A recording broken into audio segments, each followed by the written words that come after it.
suspend disbelief, which is something different from believing, you know? So you just have to let it happen. Just allow your body to respond. Expanding possibilities, the mindset zone. I'm your host, Anna Melikian. I'm here to support you, increase your impact while preventing burnout. The Mindset Zone is a place to pause, increase your self-awareness, and embrace the experimentation mindset. Find more resources, including information about the Mindset Zone book and audiobook at mindset.zone. Yes, instead of .com is .zone. Today, our special guest is Claudia Carvalho. Claudia is a board certified in clinical psychology and psychotherapy and the founder of the Institute Milton H. Erickson of Lisbon. She is a well-known researcher on open-label placebo studies. Welcome to the Mindset Zone, Claudia. Thank you very much, and thank you for having me. It's truly a pleasure. For a long time that I was wanting to have you here in the Mindset Zone, and finally you are here, because I really think that your area of research and work is truly fascinating for the mindset angle. So let's start there and explain for most people out there that are not researchers in psychology, what is that of open label placebo? The placebo is an inert substance that is given to a person without their knowledge. But placebos are widely used in clinical practice. Every time a doctor prescribes, for example, vitamins to a patient that isn't in a vitamin deficit, is prescribing a placebo. He or she is prescribing a placebo. Placebos can also be completely inert substances like saline solutions. And it's probably a shock when I learned this the first time, but this is commonly done, giving shots of saline solutions to patients without their knowledge. Patient thinks, for example, that is receiving some medication for pain. And it actually works. This is well known for many, many years. Actually, placebo is the name given to the arms in research, in clinical research, when they are testing new drugs to launch in the market. Usually there are two arms, one arm that receive the active drug and one arm that receive an active placebo, something that is completely alike in format and referring to the size of the pill or the color or the shape. So it's completely similar to the active drug, but it has nothing in it. So this is the definition of placebo, an inert substance that produces a therapeutic effect. I think this is fascinating because I think in the day-to-day people are used to the word placebo. Oh, that is placebo. My daughter is always telling my husband, because he likes to buy children aspirins and he cuts them in 4. And when he has an headache, he takes a quarter of a child aspirin that we know that will not in an adult do any physical effect, but it works for him. And she said, oh, you are placebo. And I always tell him, if placebo works, use it. And that is, I think, the key thing. So we know that placebo is something that in medicine and in psychology, we are aware for a long time, is so much part of the day-to-day in research that the classical double-blind research to make a medicine go before going public includes a group of people that are taking placebo, that the results from that group of people is tested again, contrasted again, the group of people that are taking the active substance. And we know that the placebo always have some effect, always have some impact, and we want that the active substance have more impact, more effect than that of the placebo. So that is common thing. And I remember when I was studying psychology, that I was, why are we not studying more placebo? And that is where you come into the scene, because you are from that group of people in psychology that decide, let's study what makes this thing that is inert in terms of active substance be effective. Correct? Mhm. Correct. This is standard, it's gold standard in research comparing an active drug against placebo. And what is important for people to realize, I think placebo, like you said, is the notion is widespread and everybody have heard and have at least some understanding of it.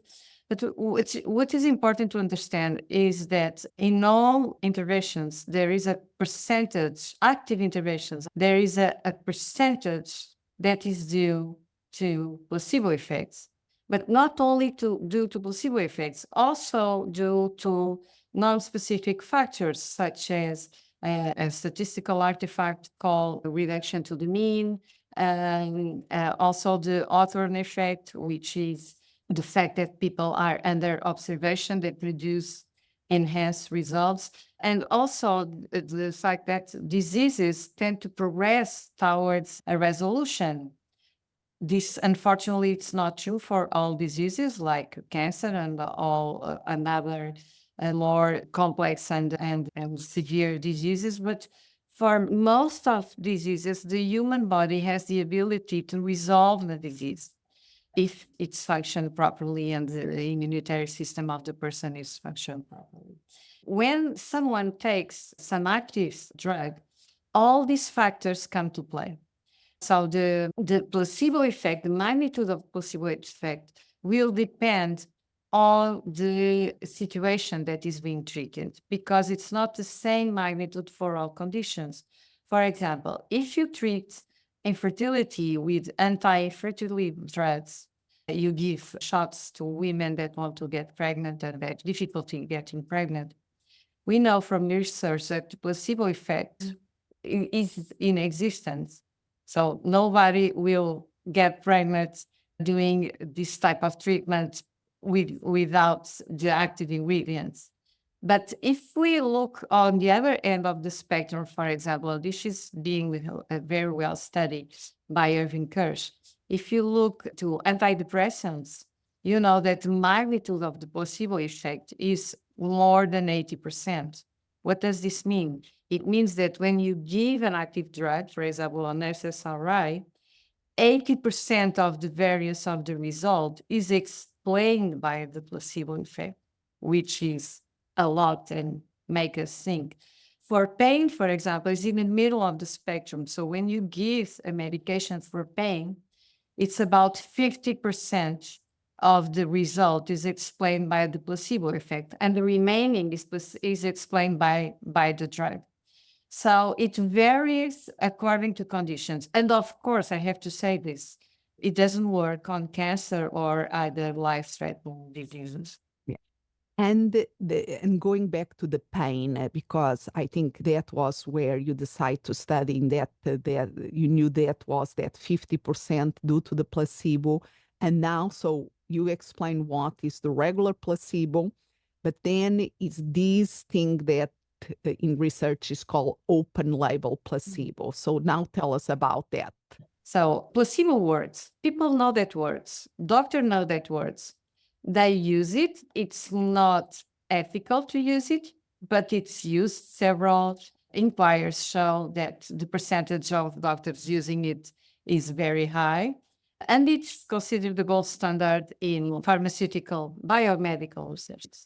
The question is, what if the person knows that he or she is taking a placebo? Would it work same way as if it works and we know it works when the person doesn't know? Let's use some labels here. So when the person doesn't know, we call it deceptive placebo. So it's giving the placebo and the person is not aware that he or she is taking a placebo. The open label placebo is the placebo that the person is aware. So it's more ethical because we as professionals don't need to lie to the patient. So the question that is behind my line of research is, does it work when people know they are taking an inert substance? And our research, mine and many others, this is a very exciting field that has been grown exponentially in the last 10 years.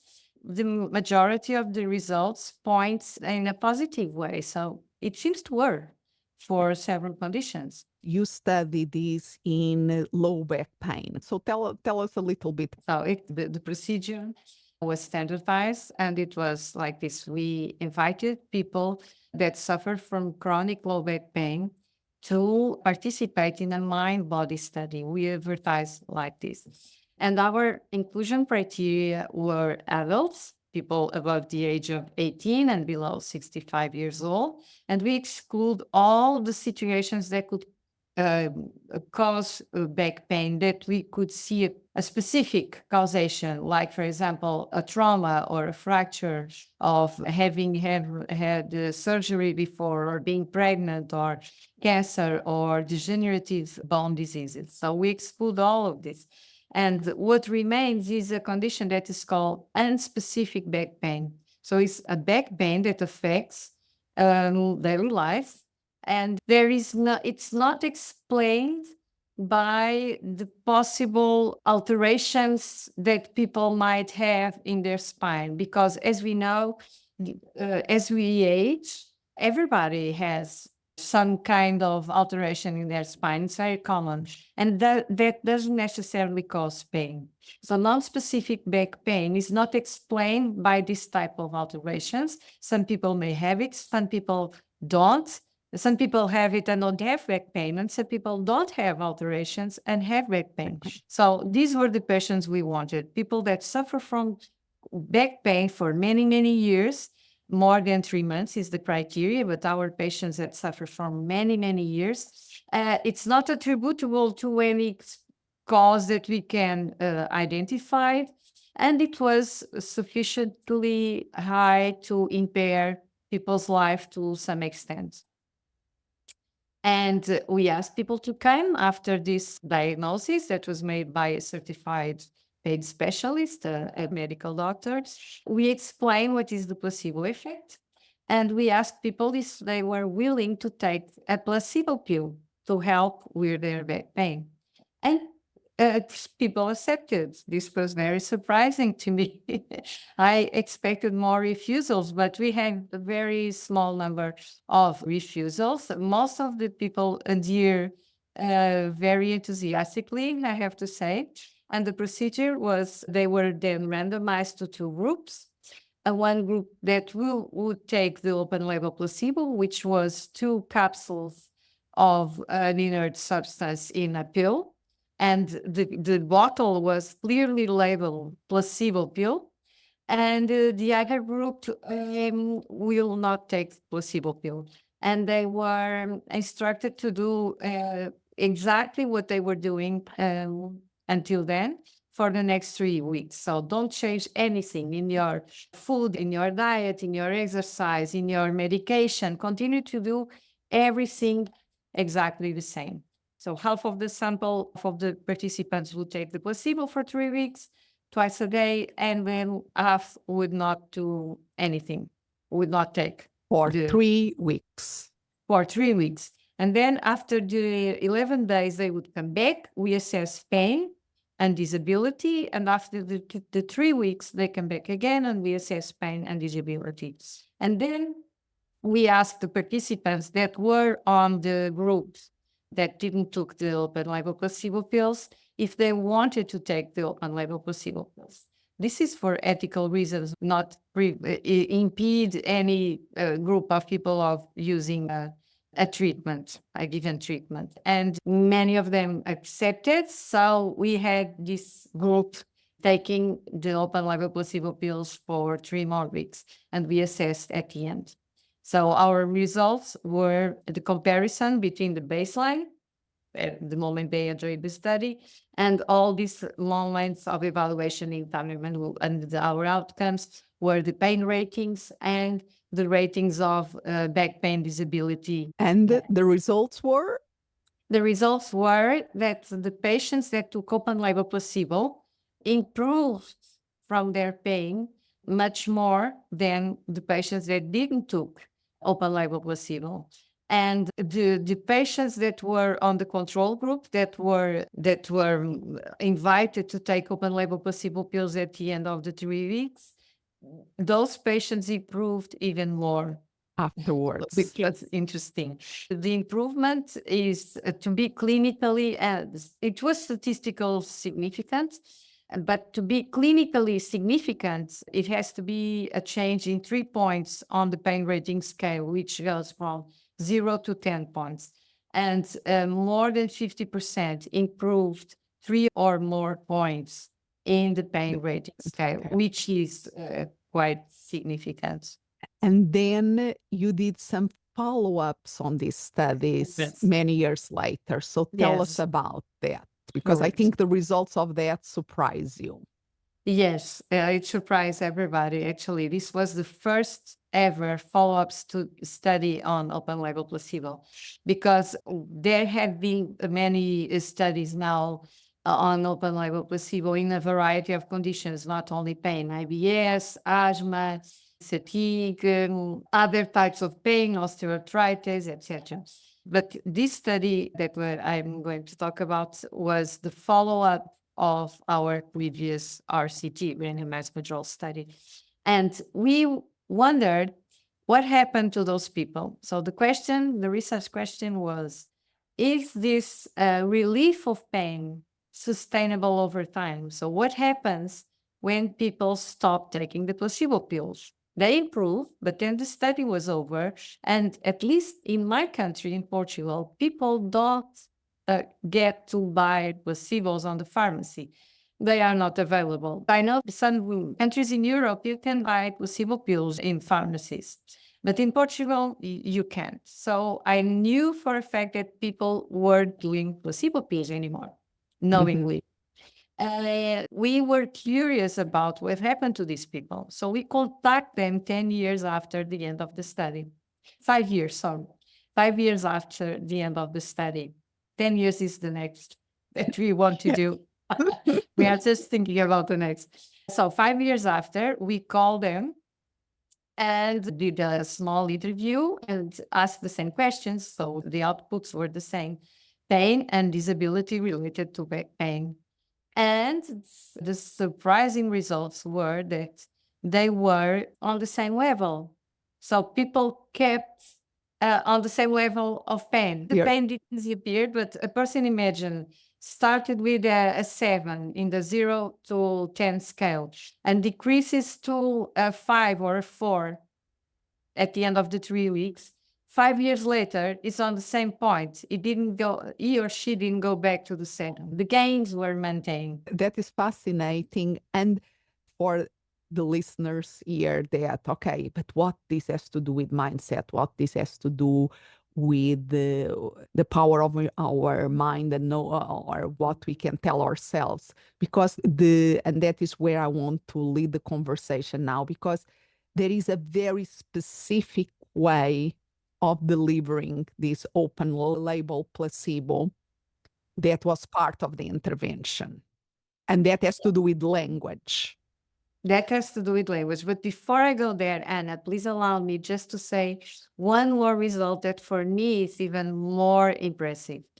It's the fact that on this interview, on the 5-year follow-up, we asked people if they had did changes in their lives. And we asked if they changed their diet, their physical activity, their medication consumption. And more than half of the people changed their lives in terms of losing weight, being more social active, being more participative in social dynamics, like going out to dance and changing jobs for a job less demanding physically. What happened was people revealed that they became more aware of their body and their ability to control their pain. And this was clearly seen in the medication. We asked people what was the same question we asked 5 years before. what were the medication they use on the previous week to control their pain. And the percentage of people taking antidepressants and benzodiazepines and pain relievers decreased immensely from about 80% to 30 something percent, which is very impressive. Apparently, people were doing other things to control their pain. And I asked, what were they doing? And besides all these changes in lifestyle, they were using more complementary and alternative medicines like acupuncture, osteopathy, etc. So this goes to where you want to leave the conversation. It seems that open label placebo offered to people the possibility of gaining self-awareness on their body and being more empowered in the way they manage their pain.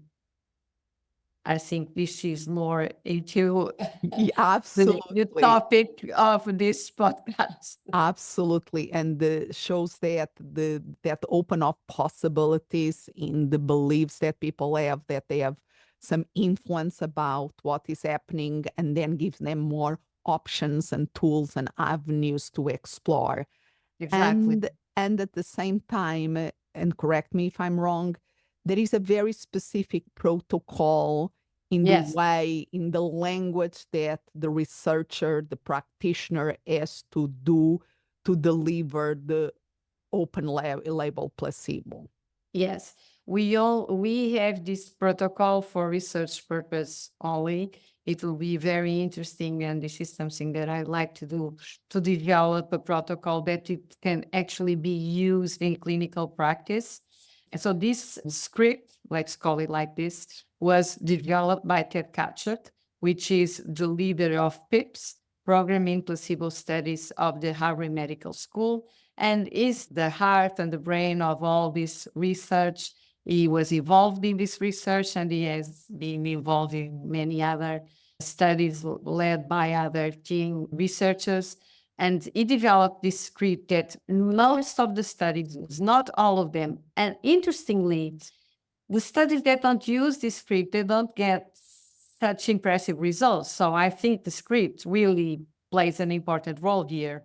And the script is composed with 4 points of discussion. So it's a small conversation that we have with the patient for 10, 15 minutes, in which we cover these 4 points. And the 4 points are, first is explaining what is the placebo effect and explaining that it is a powerful phenomenon. Yes. And the second one is we give a very simple explanation of how does it work. And the explanation we did in our study, and Ted Katchert did in his study that was before our study, it was in 2010.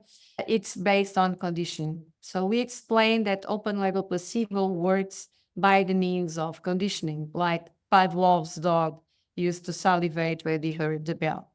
Nowadays, we know that this is not the only factor. In order to be completely ethical, we have to change this rationale. But this is the rationale that we use. And the third point is hope and expectations are not important. Open label placebo is something that happens without the person putting positive thinking on it. Just it's Katchert talks about suspend disbelief, which is something different from believing. So you just have to let it happen. Just allow your body to respond. And the last point, the fourth point, is take the pills faithfully. So you need to follow the prescription in order to work. This is important because this has to do with the patient-provider relationship, which is also an important factor in this. And you follow this protocol and you saw these results, and by other studies we know that when they follow this protocol, this way of delivering the information, the results are bigger, more positive than when this is not used. There isn't any study so far that compared the two protocols. Mhm. This is important. We have studies that follow this protocol, and they usually find positive results in with more magnitude or less magnitude. And we have studies that follow a different protocol, and these are in much smaller number. And these studies have mixed results. Some find positive results, some don't find positive results. So this is my personal opinion that the protocol is really important. And this protocol that we use is more suggestive than the others, plural. But in fact, no study has been conducted so far that compared the two protocols. So we really don't know. So the answer to this would be, I don't know. Yeah, and I love this. So there are two things here. So from the research point of view, is I like, wow, why are we not researching more this and doing more studies on this to learn more about? And from I think for me as a consumer of this information, I'm not doing research anymore. I'm consuming and reading the research. Is all the potential, the doors that is open in terms of avenues from so many things that we have out there, untapped potential that if we learn more about and if we know how to use it and how to use it in a way, we can make our life better. Yes. Yes. I think this can really change the paradigm of medical care. I think is that important because it opens a lot of avenues, like you were saying. For example, a point that we haven't talked about is the importance of patient-clinician relationship and communication. And the research on open label placebo highlights this important because this information is given in a context. Okay, so it probably would work the same way if the person buy the placebo and go, well, let's take it. It needs a context, it needs a ritual, it needs a provider that is reliable and the person trusts. So all these features are really important in medical care. And this is my opinion. It's very unfortunate that as we progress in medicine with amazing things that are happening now in medicine in terms of treatments and diagnosis and all that, it is said that this human part is starting to fade. So I think open label placebo research highlights this importance. And I hope that this continues to be considered important and we providers are not substituted by avatars because it's important to the warm the relationship, the trust, all this conveys the placebo effect. So placebo effect is no magic, is what happens when a provider and the patient, a provider that is trustworthy and knowledgeable, meets a patient that is in suffering and that feels that he or she is understood by the provider, and the provider are able to empathically attend and receive this person. And when a treatment is given in this context, it enhances the placebo effect. Love it. And this is the human factor, the Yes. factor, our humanity, bringing that to the equation, and hopefully more research can be done in this field. So for the sake of time, we have to close the conversation here today, but where can people learn more about this and about your work? Go to the PIPS site. PIPS is the acronym for a program in placebo studies from the Harvard Medical School. So you just write PIPS on Google, and there is this wonderful web page with a lot of resources, the list of all the papers that are being published by the members of PIPS. I'm proudly a member of PIPS. And then you can also see links for publications like interviews in newspapers and also video interviews from Therapeutic and other members that are very prominent in their countries. So I think one can find a lot of information on the PIPS website. Other than that, this type of studies has had a lot of attention from the media. So if just Google open label placebo studies or open label placebo in general, probably a lot of information will appear. Yes, and I will make sure that put some links on the show notes of this episode. So thank you so much for your time and sharing your expertise. Thank you. And it is always very exciting for me to share this information. And thank you very much for inviting me. It was a pleasure. Expanding possibilities, the mindset zone. If you can think of a person who will find this episode helpful, please share it. Spreading the word about the Mindset Zone podcast is very powerful. For extra resources, including information about the book and audiobook, Mindset Zone, Actualize Your Human Potential, go to mindset.zone. Yes, instead of .com is .zone. As always, I'm so grateful that you are here. Expand what's possible for you, for the ones around you, for the world.